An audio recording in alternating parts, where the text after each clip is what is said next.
Hey everyone, welcome to the KE Report and a company update from Snowline Gold, where we are going to be recapping some recent drill results. 5 holes from the Valley deposit on the Rogue project, as well as a couple holes from regional exploration. I am chatting with Scott Berdahl, CEO of Snowline Gold. The company is traded on the TSX Venture Exchange under the symbol SGD and on the OTCQB under the symbol SNWGF. Scott, let's start off with these holes in and around this Valley deposit. Holes 93 through 97 were released just a couple days ago, December 4th.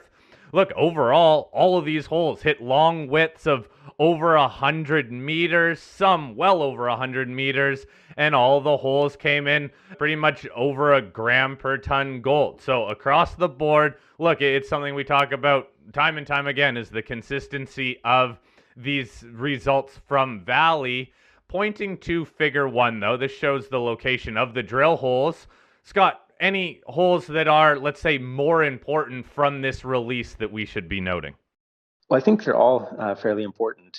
And, if you look at figure 1, you can see a whole bunch of blue circles. Those are the holes yet to come.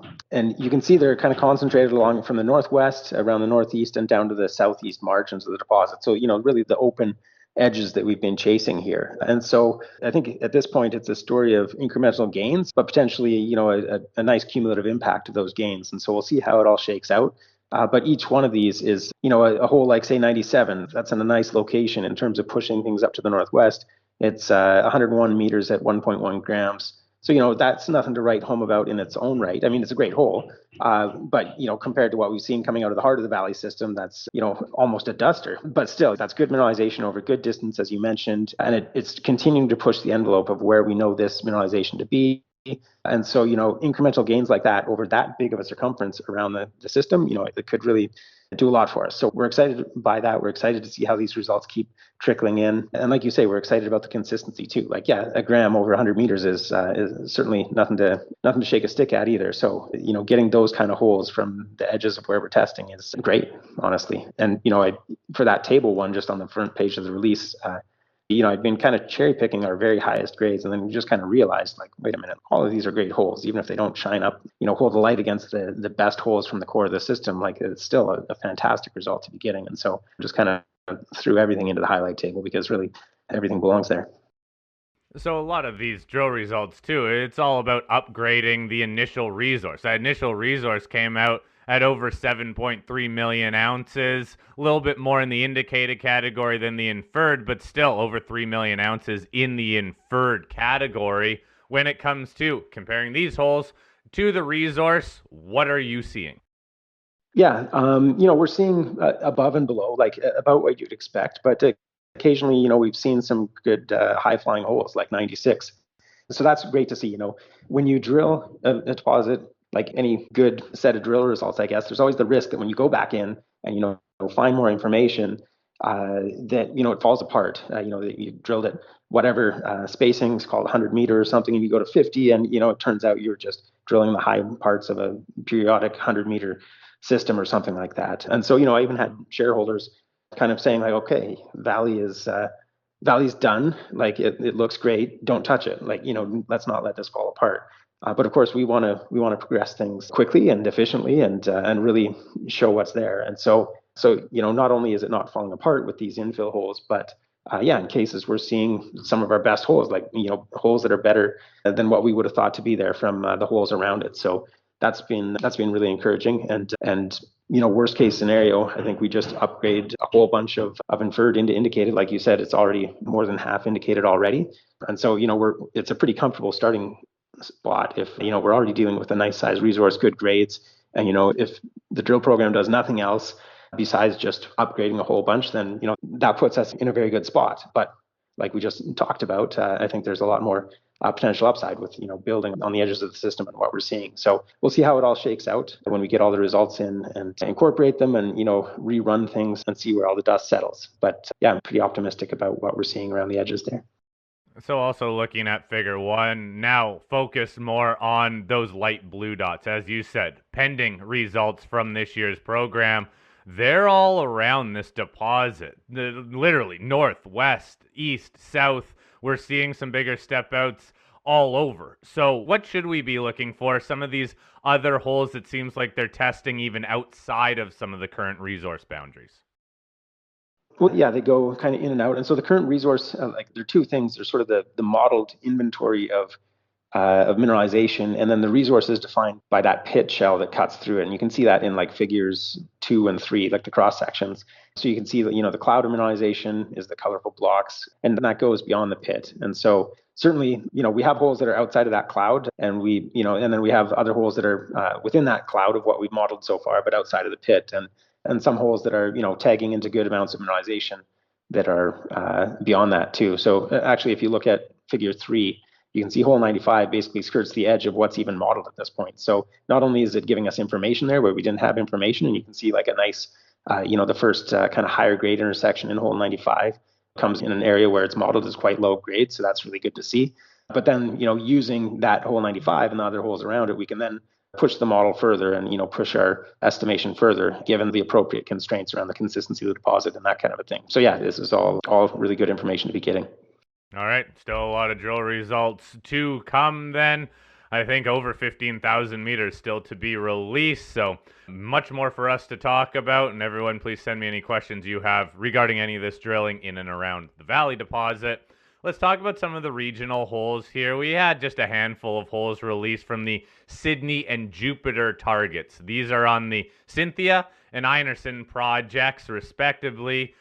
We didn't see much here in terms of high grade or long width. So what's the takeaway from these early on holes at Sydney and Jupiter?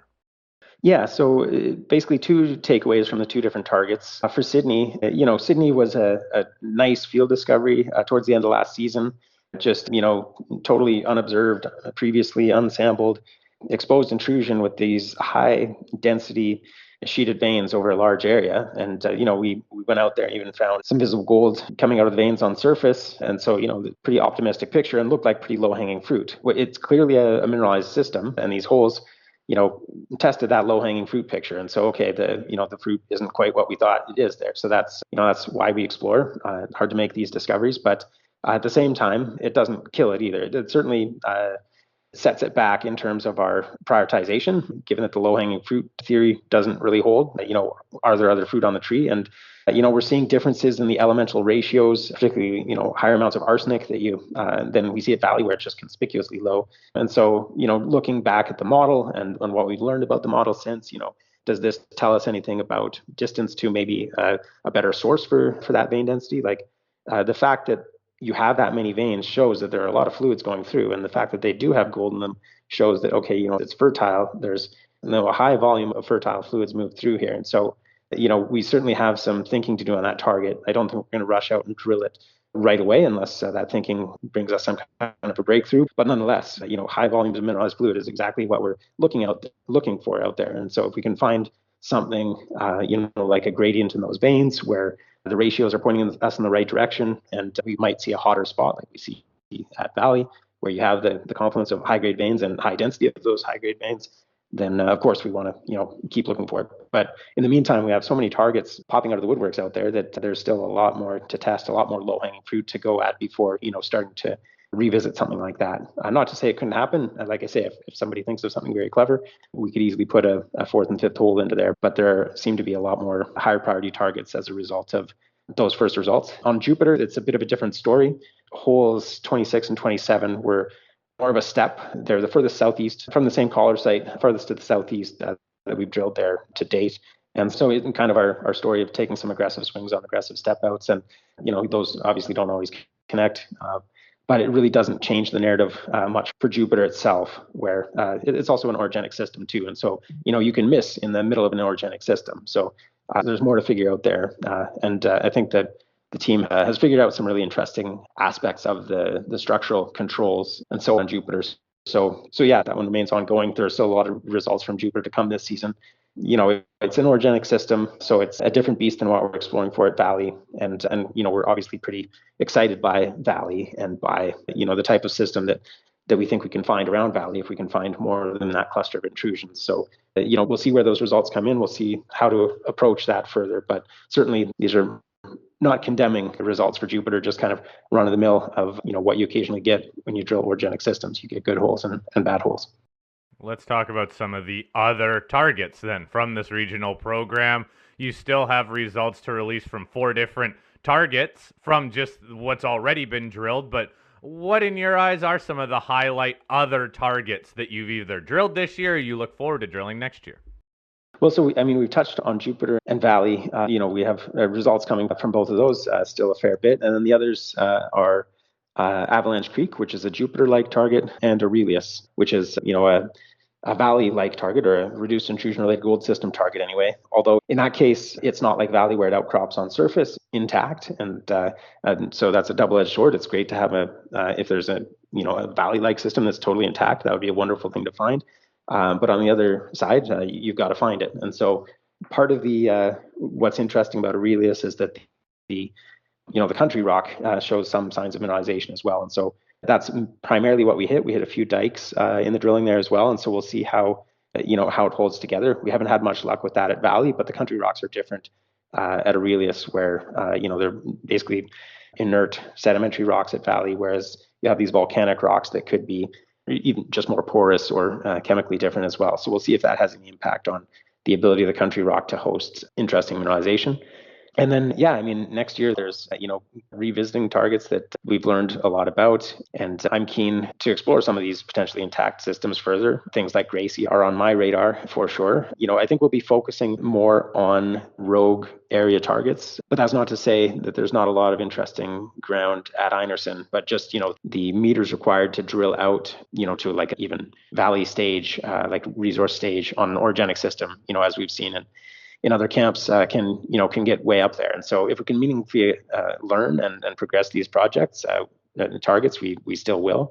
But definitely the targets and even the new discovered targets on Rogue and Cynthia are still they're basically taking a front seat here. It's going to be closer to any eventual infrastructure that Valley could potentially bring in. They'll be, they're the same type, give or take, and obviously we've seen the potential of what Valley can produce, and we know that the geological conditions there are ripe to produce a Valley, and so yeah, that's going to be a thrust for us in 2025. So, Scott, one question that I get from a lot of my listeners too is, with the Valley deposit, and then after all this drilling that's done this year, assuming you do update the resource at some point, do you go about putting some sort of economics around this deposit? Well, it's something we're keen to do, certainly. And, we haven't really locked down a timeline for that. We don't want to get too far ahead of ourselves. But like I say, we're enthusiastic. And so, I think the worst case scenario, we'd have it out, in the first half of 2026 before we hit the field that season. If we can do it before then, we'd love to. But really, the properties of Valley, the consistency, the grade, the scale, the good metallurgy, the fact that the best grades are right at surface, all of these are attributes of, they're characteristics of they're things you want in a system to basically. And so, we're pretty enthusiastic. We think that Valley has a lot of potential for great economics. And so that's something that we don't want to, hide behind. We want to get that out there and be able to talk about it as well. But of course, we want to make sure that we're doing a good job making good assumptions based on good data and that sort of a thing too. So, it'll come when it comes, but we're keen. Okay. Scott, thank you very much for the update. Again, Scott Berdahl, CEO of Snowline Gold. Click the link in the show notes to visit the company's website to read over the recent news release, and I will be including Figure 1 within the show notes as well, so you can get an idea of where these drill results were located and where some of the future results will be coming from. Scott, thank you very much for the update today. Awesome. Thank you, Corey. Take care.